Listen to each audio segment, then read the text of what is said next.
एक मेहनती किसान की कहानी। एक समय की बात है। एक छोटे से गांव में एक किसान रहता था। उसका नाम रामचंद्र था। रामचंद्र एक बहुत ही मेहनती और परिश्रमी किसान था। वह गांव के खेतों में दिन रात मेहनत करता और अपने परिवार को आवश्यकताओं के लिए पूरी तरह से संतुष्ट करता था। एक दिन गांव में अकाल पड़ गया। बारिश नहीं हो रही थी और जमीन सूख गई थी। सभी किसानों को अपनी फसल के लिए चिंता होने लगी। लेकिन रामचंद्र डरने वाले नहीं थे। वह जानता था कि मेहनत से किया हुआ काम कभी बेकार नहीं जाता है। रामचंद्र ने अपने खेतों को और अच्छे से सिंचित करना शुरू किया। वह रात दिन मेहनत करता रहा, पानी की बचत करता रहा और पौधों की देखभाल में विशेष ध्यान देता रहा। दूसरे किसान उसे हंसते और मजाक उड़ाते रहे, पर रामचंद्र अपने लक्ष्य के प्रति सदा संकल्पबद्ध रहा। कुछ समय बाद बादल उमड़ आए और बारिश शुरू हो गई। रामचंद्र की खेती के पौधे जीवंत हो गए और उनकी फसल बढ़ने लगी। वह खुशी से झूम उठा, क्योंकि उसका मेहनत और धैर्य उसे उनके सपनों की प्राप्ति तक पहुंचा रहे थे। फसल काटने के बाद रामचंद्र ने अपनी परिवार के साथ आराम से खुशहाल जीने का आनंद लिया। उसकी मेहनत और परिश्रम ने उसे गर्व महसूस करवाया। वह गांव के बाकी किसानों के लिए एक प्रेरणा स्रोत बन गया। आखिरकार गांव की जनता ने उनकी मेहनत और समर्पण को मान्यता दी और उन्हें सम्मानित किया। रामचंद्र की कहानी और संघर्ष गांव के अन्य किसानों को भी प्रेरित करते रहे। इस कहानी से हमें यह सीख मिलती है कि मेहनत, परिश्रम और समर्पण किसानों के लिए अत्यंत महत्वपूर्ण है। यदि हम मेहनत करें और परिश्रम करें, तो हम सफलता के मार्ग पर चलने में सफल हो सकते हैं, चाहे कितना भी कठिनाइयां आएं। एक तालाब के किनारे एक मेंढक रहता था। उसका कोई दोस्त नहीं था, इसलिए ज्यादातर समय वह तालाब के किनारे ही गुजारा करता था। एक दिन वह तालाब के बाहर घूम रहा था। अचानक एक चिड़िया उसके पास आकर बैठ गई और उससे पूछने लगी, तुम तालाब के बाहर क्यों घूम रहे हो? तुम्हें तालाब में अच्छा नहीं लगता? मेंढक ने निराशा के साथ उत्तर देते हुए कहा, मेरा कोई दोस्त नहीं है, इसलिए मुझे तालाब में रहना पसंद नहीं। चिड़िया ने मेंढक से कहा, क्या तुम मेरे दोस्त बनोगे? मेंढक ने बिना सोचे चिड़िया से दोस्ती कर ली। चिड़िया ने मेंढक से कहा, मैं तुम्हें अपनी तरह आसमान में उड़ाऊंगी। यह बात सुनते ही मेंढक खुश हो गया। उसे लगा कि वह भी चिड़िया की तरह हवा में उड़ने लगेगा और वह चिड़िया के बोलने पर एक पेड़ पर चढ़ गया। चिड़िया नादान थी। उसने मेंढक को अपनी तरह पक्षी समझकर पेड़ से कूदने को कहा और अगले ही पल मेंढक पेड़ के नीचे आ गिरा, जिससे वह घायल हो गया। मेंढक के गिरते ही चिड़िया डरकर वहां से भाग गई। वह धीरे धीरे घिसटता हुआ तालाब के अंदर पहुंचा। मेंढक अपनी मूर्खता से बहुत दुखी हुआ। उसे समझ में आ चुका था कि भावनाओं में बहकर अपनी परिस्थितियों को पहचाने बिना कार्य करने का अंजाम क्या होता है, और इसी के साथ यह कहानी खत्म हो जाती है। जंगल में एक छोटा सा खरगोश और एक बड़ा सा शेर रहते थे। खरगोश बहुत ही शरारती था, जबकि शेर बहुत ही शांत और समझदार था। एक दिन खरगोश अपनी शरारत में फंस गया और एक जाल में फंस गया। वहां पर वह गरजते हुए शेर के पास आया। खरगोश डर कर चिल्लाया, कृपया मुझे बचा लो, भयंकर शेर। शेर ने उसकी मदद की और उसे जाल से बाहर निकाला। खरगोश ने शेर को धन्यवाद कहा और उससे कहा, मुझे माफ कर दो, मैं तुम्हें कभी नहीं छेड़ूंगा। शेर ने कहा, सच्चाई यह है कि हम जब मदद करते हैं तो हमारे दोस्ती में और भी गहराई आती है। इसके बाद से शेर और खरगोश एक दूसरे के बहुत अच्छे दोस्त बन गए और जंगल में हमेशा एक दूसरे की मदद करते रहते थे। एक समय की बात है। एक हरि नाम के व्यक्ति को सफेद आंख होने के कारण गांव वालों ने उसे गांव से बाहर निकाल दिया। गांव से निकाल जाने के वह जंगल में चला गया। जैसे ही वह जंगल में पहुंचा, अचानक हवा में उड़ती हुई चुड़ैल उसके पास आई। चुड़ैल ने उसे जंगल से भाग जाने को कहा। वह जैसे ही भागने लगा, चुड़ैल को अचानक एंग्री हो गई और अपनी जादुई शक्तियों से उसे मार दिया। एक जंगल में एक भूखा शेर शिकार की तलाश में इधर उधर भटक रहा था। तभी उसे शेर को एक हिरण नजर आया। शेर हिरण की तरफ जैसे ही आगे बढ़ा, हिरण डर कर भाग गया। शेर हिरण के पीछे भागने लगा। हिरण थोड़ी दूर जाकर रुक गया। अचानक शेर ने हिरण पर हमला कर दिया। हिरण मारा गया। एक बहुत ही सुंदर गांव था। उस गांव में एक दादी माँ रहा करती थी, जिसकी उम्र तकरीबन 90 वर्ष की थी। गांव के सारे बच्चे रोज उसे कहानी सुनने की जिद किया करते थे और वह सभी बच्चों को साथ में बैठाकर तरह तरह की कहानियां सुनाया करती थी। एक बार की बात है, एक लड़का दादी माँ से जिद करने लगता है कि मुझे आज डरावनी चुड़ैल की कहानियां सुननी है। लेकिन दादी माँ उन बच्चों को तो भूत की कहानी नहीं सुनाना चाहती। उन्हें लगता है कहीं बच्चों के मन में डर न भर जाए। लेकिन सभी बच्चे दादी माँ से जिद करने लगते हैं। तभी दादी माँ कहानी सुनाना शुरू करती है। एक जंगल में एक पहाड़ी थी। वहां एक डरावनी चुड़ैल रहा करती थी। उस पहाड़ी में एक छोटा सा खंडहर था। उसी खंडहर के अंदर चुड़ैल का खजाना छिपा था, जिसमें बहुत से रत्न, हीरे, मोती, जवाहरात और महिलाओं के बहुत से आभूषण भी थे। वह चुड़ैल खजाने की रक्षा करने के लिए उस जंगल में भय का माहौल बनाए रहती थी, ताकि कोई उस खंडहर के करीब न आ सके। लेकिन एक दिन एक लकड़हारा लकड़ी काटने के लिए उस जंगल में प्रवेश कर गया और जलाऊं लकड़ी की तलाश में जंगल के मध्य भाग तक पहुंच गया, जहां उस चुड़ैल का खंडहर बना था। खंडहर के आसपास बहुत सी सूखी लकड़ियां पड़ी हुई थी। उसने सोचा कि इससे उत्तम जलाऊं लकड़ी तो कोई हो ही नहीं सकती, जो पूरी तरह सूखी हुई थी। वह लकड़हारा खंडहर की सीढ़ियों से लकड़ियां इकट्ठा करता हुआ आगे बढ़ता गया। जैसे ही वह द्वार तक पहुंचा, वहां एक बहुत ही विशाल दरवाजा था, जो पूरी तरह लकड़ी का बना हुआ था। लकड़हारे ने आज से पहले इतनी खूबसूरत कारीगरी कभी नहीं देखी थी। जैसे ही उसने उस दरवाजे को स्पर्श किया, उसे अजीब सा एहसास हुआ। उसे ऐसा लगा मानो कोई उसे अंदर बुला रहा हो।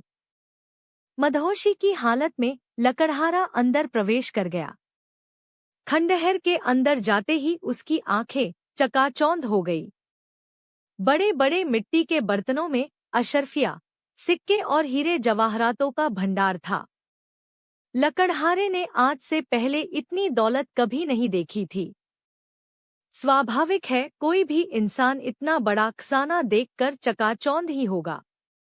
तभी खंडहर के अंदर एक आहट के साथ दरवाजा बंद हो जाता है और जोर से हवाएं चलने लगती है। लकड़हारा खंडहर में एक खंभे को पकड़कर अपनी जान बचाता है। तभी वह डरावनी चुड़ैल अपना भयानक रूप प्रकट करती है। यह देखते ही लकड़हारा बेहोश हो जाता है और इसी हालत में लकड़हारे की एक रात गुजर जाती है। और जब लकड़हारे को होश आता है, तो वहां चारों तरफ केवल पेड़ ही पेड़ दिखाई देते हैं। लकड़हारे को कुछ समझ नहीं आता कि वह यहाँ कैसे पहुंचा। लकड़हारा अपने कुर्ते की जेब में हाथ डालता है तो उसे एक सोने का सिक्का मिलता है। वह यह देखकर बहुत प्रसन्न हो जाता है। वह सोचता है उसकी जान बच गई और उसे इतना बड़ा सिक्का भी मिल गया, जिससे उसका खर्चा तो चल ही जाएगा। और वह उत्साहित होकर अपने गांव वापस बिना लकड़ियों के ही आ जाता है। घर में आकर सभी को मनमोहक वन नाम का एक सुंदर जंगल था और वहां एक नन्ही चिड़िया रहा करती थी। सभी जानवर बड़े प्यार से रहते थे। किसी दिन गर्मी की बात है, वह भीषण आग लग गई। सभी जानवर परेशान थे, काफी डर रहे थे और सोच रहे थे कि क्या करें। बस थोड़ी ही देर में जंगल में भगदड़ मच गई। हवा तेज थी और आग तेजी के साथ फैलने लगी। हर किसी को अपनी जान की चिंता थी। जान बचने के लिए सभी जानवर इधर से उधर भाग रहे थे। नन्ही चिड़िया ने देखा कि कुछ लोग डरे हुए हैं और जंगल में आग लगी है। वह उड़ सकती थी, खुद को बचा सकती थी, लेकिन उसने सोचा कि उसे अन्य जानवरों की मदद करनी चाहिए। पर वे नन्ही चिड़िया क्या कर सकती थी? जल्दी ही पास की नदी में प्रवेश किया और अपनी छोटी सी चोंच में पानी भरकर लाती और आग में डालने लगती। नन्ही चिड़िया बार बार नदी में जाकर अपनी चोंच में थोड़ा थोड़ा पानी लाती और आग में डालती। और वहां एक उल्लू गुजर रहा था और उसने चिड़िया की इस हरकत को देखा और मन ही मन बोला, क्यों ये चिड़िया कितनी बेवकूफ है। इस आग को क्या भला ये चोंच में पानी भरकर बुझा सकती है। उल्लू यही सोचता हुआ चिड़िया का मजाक उड़ाता है और कहता है, यह क्या कर रही हो? क्या तुम मूर्ख हो जो इस तरह से आग बुझाने की कोशिश कर रही हो? ऐसे आग क्यों बुझा रही हो? नन्ही चिड़िया ने बेहद ही निराशा के साथ उत्तर दिया, छोटे से प्रयास से शायद ही कुछ होगा, शायद ही ये आग बुझेगी, लेकिन क्या हम हाथ पे हाथ धरे बैठे रहेंगे? हमें जो भी हो सके वह करना है। प्रयास ही बड़ी बात है। मैं अपना प्रयास करती रहूंगी, फिर आग चाहे कितनी भी भयंकर हो। चिड़िया की यह बात सुन उल्लू बहुत प्रभावित हुआ और अन्य जानवरों को प्रेरित कर चिड़िया की मदद करने लगा। एक हरे भरे जंगल में तुनी नाम की एक चतुर चिड़िया रहती थी। तुनी बहुत छोटी थी, लेकिन अपनी समझदारी के लिए पूरे जंगल में जानी जाती थी। तुनी के पंख बहुत ही सुंदर थे और उसकी आवाज में मिठास थी। एक दिन जंगल में एक शिकारी आया। वह चुपके से तुनी को पकड़ने की योजना बना रहा था। उसने एक पिंजरा लगाया और उसमें ताजे फलों का लोभ दिया। तुनी ने देखा कि पिंजरे में स्वादिष्ट फल हैं, लेकिन उसे कुछ शक हुआ। तुनी ने सोचा, अगर मैं सीधे पिंजरे में जाऊंगी तो शिकारी मुझे पकड़ लेगा। मुझे कोई चतुराई से काम लेना होगा। तुनी ने आसपास उड़कर देखा कि शिकारी कहाँ छिपा हुआ है। उसने शिकारी को पेड़ के पीछे छिपे हुए देखा। तुनी ने जोर से गाना शुरू किया और शिकारी को यह महसूस कराया कि वह पिंजरे में फंस गई है। शिकारी ने सोचा कि उसकी योजना सफल हो गई है और वह पिंजरे की तरफ दौड़ा। जैसे ही शिकारी पिंजरे के पास पहुंचा, तुनी ने तेजी से उड़ान भरी और शिकारी को धोखा देकर भाग निकली। तुनी ने जंगल के सभी जानवरों को इकट्ठा किया और उन्हें शिकारी के बारे में बताया। सभी जानवर मिलकर शिकारी को जंगल से बाहर भगा दिया। तुनी की चतुराई से न केवल उसने अपनी जान बचाई, बल्कि पूरे जंगल को भी खतरे से बचाया। शिकारी मुझे पकड़ लेगा, मुझे कोई चतुराई से काम लेना होगा। तुनी ने आसपास उड़कर देखा कि शिकारी कहाँ छिपा हुआ है। उसने शिकारी को पेड़ के पीछे छिपे हुए देखा। तुनी ने जोर से गाना शुरू किया और शिकारी को यह महसूस कराया कि वह पिंजरे में फंस गई है। शिकारी ने सोचा कि उसकी योजना सफल हो गई है और वह पिंजरे की तरफ दौड़ा। जैसे ही शिकारी पिंजरे के पास पहुंचा, तुनी ने तेजी से उड़ान भरी और शिकारी को धोखा देकर भाग निकली। तुनी ने जंगल के सभी जानवरों को इकट्ठा किया और उन्हें शिकारी के बारे में बताया। सभी जानवर मिलकर शिकारी को जंगल से बाहर भगा दिया। तुनी की चतुराई से न केवल उसने अपनी जान बचाई, बल्कि पूरे जंगल को भी खतरे से बचाया। भूतिया हवेली का रहस्य। गांव के किनारे पर एक पुरानी, खंडहर हो चुकी हवेली थी, जिसे लोग भूतिया हवेली के नाम से जानते थे।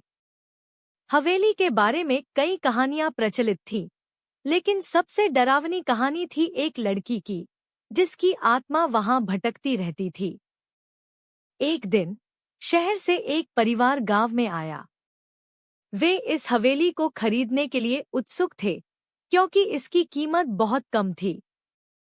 गांव वालों ने उन्हें चेतावनी दी, लेकिन परिवार ने इसे अंधविश्वास मानकर अनसुना कर दिया। परिवार में 4 सदस्य थे, पति पत्नी और उनके 2 बच्चे। पहली रात सब कुछ सामान्य था, लेकिन दूसरी रात से ही अजीब घटनाएं शुरू हो गईं। दरवाजे खुद ब खुद खुलने लगे, दीवारों पर खून के धब्बे दिखने लगे और हवेली के अंदर किसी के रोने की आवाजें आने लगी। परिवार के बच्चे सबसे ज्यादा डरे हुए थे। एक रात बच्चों ने देखा कि एक सफेद साड़ी पहने एक लड़की उनकी ओर आ रही है। वे डर के मारे चिल्लाए और उनके माता-पिता जाग गए। माता-पिता ने सोचा कि बच्चे डरावने सपने देख रहे हैं, लेकिन जब वे खुद उस लड़की को देखे तो उनके होश उड़ गए। गांव के बुजुर्गों से पता चला कि वह लड़की हवेली के पिछले मालिक की बेटी थी। हवेली के लालच में उसके पिता ने ही उसकी हत्या कर दी थी। उसकी आत्मा अब भी न्याय की तलाश में भटक रही थी। परिवार ने एक पुजारी को बुलाया। पुजारी ने हवेली में हवन किया और लड़की की आत्मा की मुक्ति के लिए प्रार्थना की। आत्मा ने अपने दुख और कष्ट को सुनाया और पुजारी की प्रार्थना से उसे शांति मिली। इसके बाद हवेली में कोई अजीब घटना नहीं घटी। भूखी चिड़िया। एक जंगल में एक चिड़िया रहती थी। वह चिड़िया बहुत मेहनती और समझदार थी। हर दिन सुबह सुबह वह दाना ढूंढने के लिए उड़ जाती और शाम को अपने घोंसले में लौट आती। एक दिन चिड़िया ने देखा कि बहुत दिनों से बारिश नहीं हुई थी और जमीन सूखी पड़ी थी। पेड़ पौधों के फल फूल भी कम हो गए थे। उसे अपने और अपने बच्चों के लिए भोजन जुटाना मुश्किल हो रहा था। चिड़िया ने सोचा, अगर मैं कहीं और उड़कर भोजन तलाशूं तो शायद मुझे कुछ मिल जाए। वह अपने बच्चों को समझाकर दूसरे जंगल की ओर उड़ चली। रास्ते में उसने देखा कि एक पेड़ के नीचे बहुत सारे दाने पड़े हुए हैं। चिड़िया बहुत खुश हुई और जल्दी से दाने खाने लगी। अचानक उसने महसूस किया कि उसके पैर कुछ चिपक गए हैं। वह जान गई कि यह एक जाल है। उसने खुद को छुड़ाने की बहुत कोशिश की, लेकिन वह सफल नहीं हो पाई। तभी एक शिकारी वहां आया और बोला, मैंने इस जाल में तुझे फंसा लिया है। अब तू मेरे खाने का हिस्सा बनेगी। चिड़िया ने शिकारी से विनती की, कृपया मुझे छोड़ दो। मेरे बच्चे भूखे हैं और मेरी प्रतीक्षा कर रहे हैं। शिकारी ने उसकी बात पर दया की और उसे छोड़ दिया। चिड़िया ने धन्यवाद कहा और जल्दी से अपने घोंसले की ओर उड़ चली। वह यह सीख गई कि लालच और जल्दीबाजी में फंसकर किसी संकट में पड़ना सही नहीं है। एक जंगल में एक भूखा शेर शिकार की तलाश में इधर-उधर भटक रहा था। तभी उसे शेर को एक हिरण नजर आया।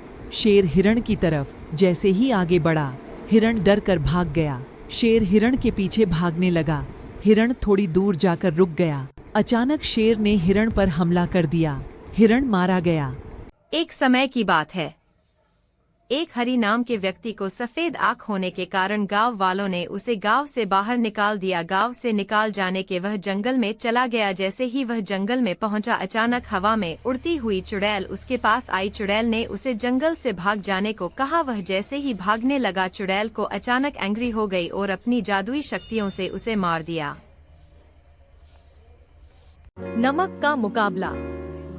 एक बार की बात है, एक छोटे से गांव में एक नमक का व्यापारी रहता था। उसके पास बहुत सारा नमक था और वह उसे गांव-गांव जाकर बेचता था। एक दिन व्यापारी ने सोचा कि क्यों न अपने नमक को एक नई जगह पर बेचने जाए। उसने अपने बैल को सामान लाद कर एक नई जगह पर भेज दिया। सफर के दौरान बैल को एक नदी पार करनी पड़ी। नदी में पानी अधिक था, जिससे बैल का सामान भिगो गया।